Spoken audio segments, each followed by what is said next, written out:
Kotaro, sorry for being late. My name is Kosuke Saiki, 31 years old. I work as a system engineer at an IT company.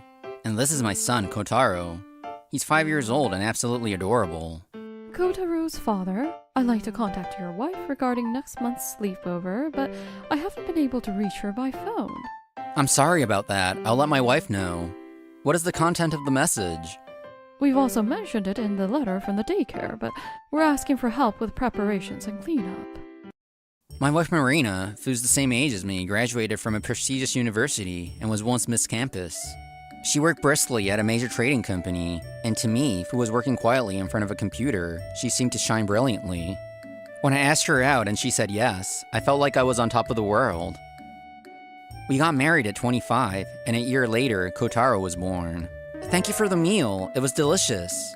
Oh, you ate it all clean, good job, Kotaro. Marina often had to work late due to her job, and there were many times she didn't come home until late at night because of business meetings and dinners. On the other hand, my company was somewhat flexible, so naturally the housework and taking care of Kotaro fell to me. When work got busy, I managed to get by with the help of daycare and babysitters. Kotaro's sleepover preparations? You have more time than I do, so you should do it. Marina, who came home around midnight, said this with a look of annoyance. I'll say it now. What's most important to me is my job. I've always dreamed of working globally. It's my life. I don't want to be held back by a child. I see. I don't mind being the one to take on that role, but Marina's words were far too irresponsible for a mother. At that moment, the faint hope I had for her shattered, and I felt my emotions grow cold. A few days later, I had a meeting with a client and was walking through the city with a junior colleague. He's Kazuma Machida, 29 years old. Though his manner is a bit casual, he's known for being precise and fast at work, a capable man. Psych-san, how about we grab a drink somewhere around here?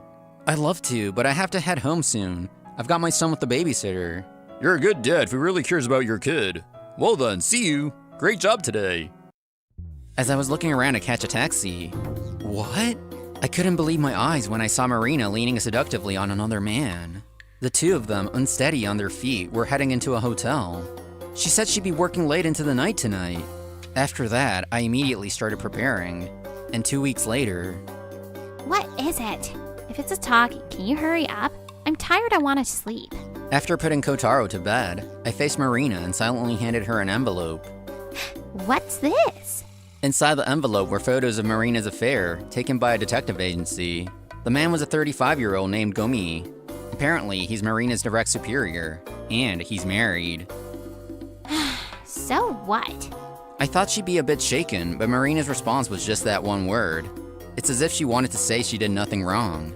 Brazenly defiant. If you want a divorce, then go ahead. Marrying you and having a child was all a mistake. Don't you dare say something like that about Kotaro, even as a joke. We're getting a divorce. I'll be raising Kotaro. Do as you like. And the next day, Marina left the house. She didn't even say goodbye to Kotaro. After that, I called out the man she was cheating with, Gomi. Please don't worry, I'll pay the alimony as requested. He quickly admitted to the affair, and as a section chief at a major trading company, he didn't seem to have any money problems. I demanded alimony from both Marina and Gomi, and formally submitted the divorce papers. Also, Marina seemed to have no attachment to Kotaro, as she didn't want to see him after the divorce. With mutual consent, we created a contract stating that Marina would not meet with Kotaro without my consent. The tension that had been holding me together suddenly snapped, and I spent a few days in a daze. Maybe I was at fault too. I'm sorry, Kotaro. If I'd been more dependable, maybe this wouldn't have happened. And no, this isn't the time to cry. I have to protect Kotaro. I'll definitely make Kotaro happy. With that resolve, I motivated myself to push forward. 6 months later, I quit my job, considering the balance between housework and raising Kotaro. I became a freelance system engineer, working from home. Fortunately, companies I'd worked with in the past reached out to me, so I never struggled to find work. Oh no, it's already this late. I've got to go grocery shopping and pick up Kotaro. I had declined the babysitter, so it was more hectic than I'd imagined. While I was spending more time with Kotaro, every day was a rush of work, housework, and childcare. It's impossible to do everything perfectly. I need to find a way to manage. By the way, my parents have already passed away, so I have no one to rely on. Now, I fully understand the difficulty of juggling work, housework, and childcare. One day, Machida came to my house with a bottle of my favorite wine. We toasted secretly after Kotaro went to bed, and Machida brought up an interesting topic. Saiki-san, how about starting a business with me? I'll make sure it won't reduce the time you can spend with your child. You can't be serious. I'm serious. Working from home limits the kinds of job you can take on, and it's a waste of your skills, Saiki-san. Indeed, incorporating the business would allow us to secure funding and gain social credibility, enabling us to take on much larger projects. And with Machida, who's known for his work performance, I had no concerns about her technical capabilities. I know it's a big decision, but could you give it some thought? Alright, I'll think over it seriously and get back to you. I had always planned to incorporate the business eventually. I wanted to be able to earn more money for Kotaro's sake. But I was already busy enough as it was. I worry that trying to juggle a startup, housework, and childcare might lead to everything being half-baked. I heard through the grapevine that you quit your job. What are you doing now? A few days later, while out for a meeting with a client, I happened to run into Marina in the city. It's none of your business. We're strangers now, remember? Let me guess. You quit your job to focus on your child? How ridiculous. I'm so glad I divorced you. I'm starting a business with him. Unlike you with a kid, I'm free to live my life however I want. I'm the happiest I've ever been. So please, don't get in my way. Dad, you don't seem okay. I'm fine. You're so kind, Kotaro. Even as I returned Kotaro's smile, Marina's word from earlier kept bothering me. I want to start a business, but this desire to do it now is likely driven by my own ambition. As someone with a family, I can't just prioritize my own desires. I was about to give up when... You know, Dad, I have fun being with you. But when you look sad, it makes me sad too. Kotaro. Kotaro's words gently wrapped around my heart. It felt like he had sensed my hesitation. If my holding back makes Kotaro sad, then maybe I should just do my best in every way possible. With newfound motivation from Kotaro, I called Machida first thing the next morning. 6 months later, Machida and I established IT Link, a company that designs and develops systems for corporate clients. Since it was just the two of us at first, we used my home as the office. However, because my workload increased, I took Kotaro's words to heart and started using a house cleaning service during the day to balance family and work. Also, thanks to some large clients Machida had secured, we landed several big projects, and a year and a half later, we rented an office and started hiring new employees. As the years passed, by the time Kotaro turned 10, our company was widely recognized as a promising startup. Despite some ups and downs, we managed to secure significant funding and continue to grow. I started going to the office only on Mondays and Thursdays, working from home most of the time, and... Wow, the view is amazing, no matter how many times I see it. Due to work-related reasons, we moved the company, and as a result, Kotaro and I relocated to a high-rise apartment near the new office. Now, the three of us, Kotaro, Machida, and I, were visiting the cafe on the top floor, which was a common area in the building. I'm so happy to spend time with Dad and Kazuma-san. I'm happy too, getting to spend time with you and the boss. Since the new office was close to our place, Machida often visited our home. As a result, Kotaro and Machida had become close, almost like brothers despite the age gap. Even so, Kotaro still looks like an angel with his adorable face and personality. I know I'm being a doting father, but as I watch the two of them... Sorry for the wait, Saiki-san, Kotaro-kun. Ritsuko Saotome, who helps with housework, greeted us. Ritsuko-san was assigned to us after we moved. It hasn't been long, but she's been very helpful.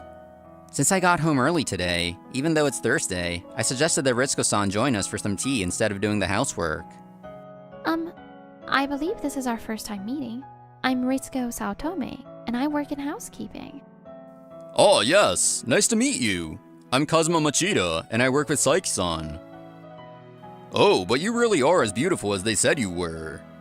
Hey, Kazuma-kun, I just remembered. I need help with my homework. Please, come with me right now. Interrupting Machida, Kotaro's eyes welled up like a puppy's. There's no way Machida could resist that charm. Dad, you stay here. We can't leave Ritsuko-san alone, right? And so, Ritsuko-san and I were left alone. Thank you for being so considerate. Oh no, it's always a pleasure talking with you, Ritsuko-san. Sorry. She's incredibly talented, and her work is always quick. Yet, she's thorough in everything she does. Her cooking is warm and delicious, and she even helps Kotaro with his homework. This is bad. I'm starting to notice her. I'm a 36-year-old with a child. She's 26. I mentally shook my head to clear away any distracting thoughts. Ritsuko-san ordered an iced lemon tea. After the tea arrived and we had talked for a while, she suddenly murmured, I always think that you and Kotaro-kun are such a wonderful parent-child duo, always looking out for each other.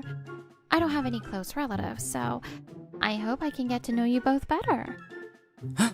I'd like to get to know you better too, Ritsuko-san. I haven't asked him, but I'm sure Kotaro feels the same way. As a result, the three of us, Ritsuko-san, Kotaro, and I, started spending even more time together. A month later, Kotaro and I were at the department store. We were there to buy a birthday present for Ritsuko-san, to thank her for all she's done for us. What kind of item are you looking for? When I turned around to get advice from the sales assistant, who had asked if we needed help. Wait, Marina? There stood Marina, dressed in a department store uniform. It seemed she was in charge of this section. I knew somewhat about what happened to her business, but I never imagined she'd be working here. Kosuke? Wait, does that mean this child is my son? As Marina said this and moved closer to Kotaro, I instinctively pulled him behind me.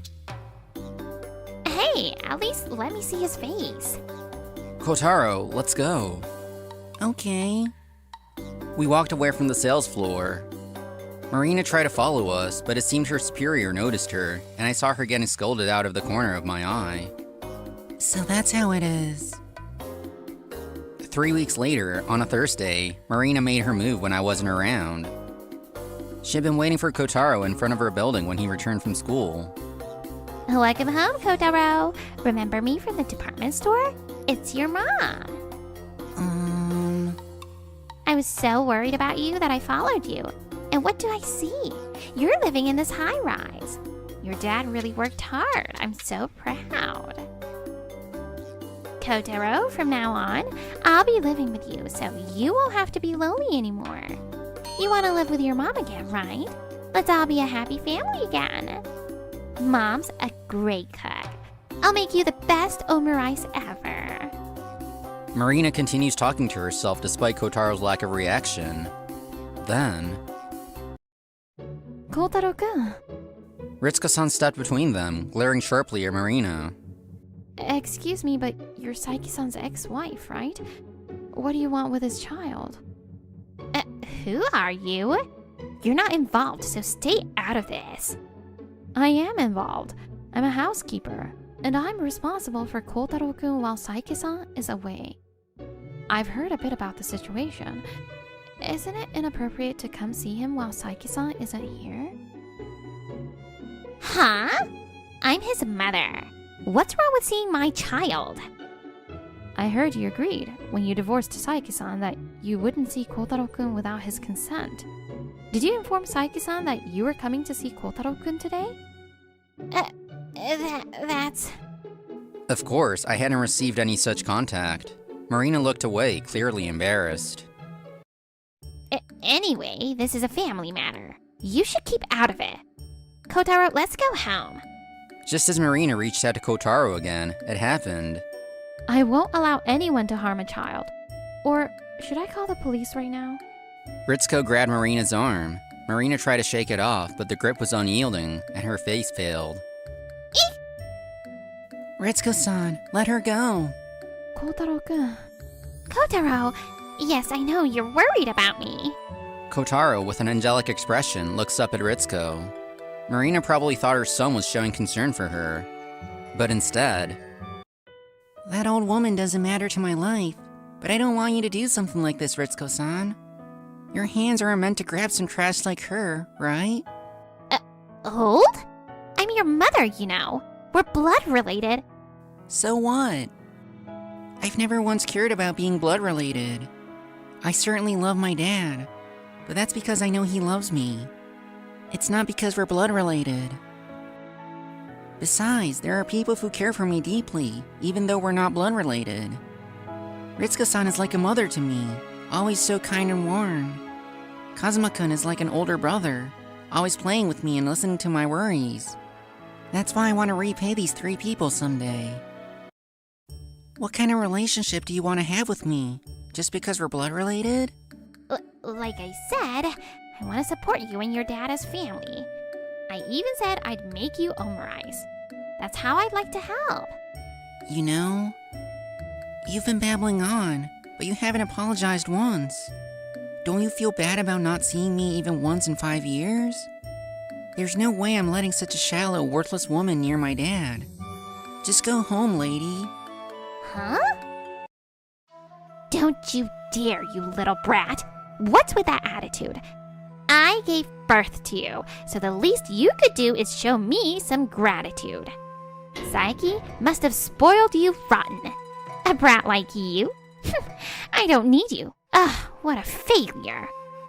What? How dare you say that? Ritsuko covers Kotaro's ears. Marina sneers at this, and just then... Kosuke! On my way here after receiving a call from Ritsuko-san, I heard Marina's voice, and before I knew it, I had slapped her. Kotaro, I'm sorry for scaring you. You did well. Ritsuko-san, can I ask you to take care of Kotaro? Yes. After saying that, I waited for them to enter the building. Once I couldn't hear their footsteps, I continued talking. I know why you're here. This was about a year ago.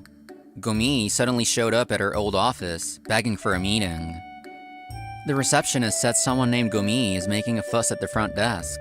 What's going on? Saiki-san! No! Saiki CEO! Please, I'm begging you, do business with us! Apparently, the advertising agency Marina and Gomi started wasn't doing well. Even without personal feelings, they weren't a company I wanted to do business with, so I, of course, declined. A few months later, I heard from Machida that they had gone bankrupt. That's right. He was garbage, just like his name implies.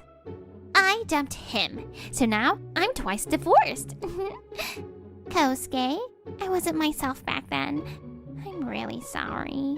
Let's start over from scratch, okay?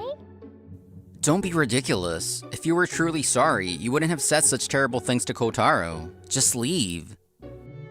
That was... I just lost my temper for a moment. I'm sorry about that too, so please.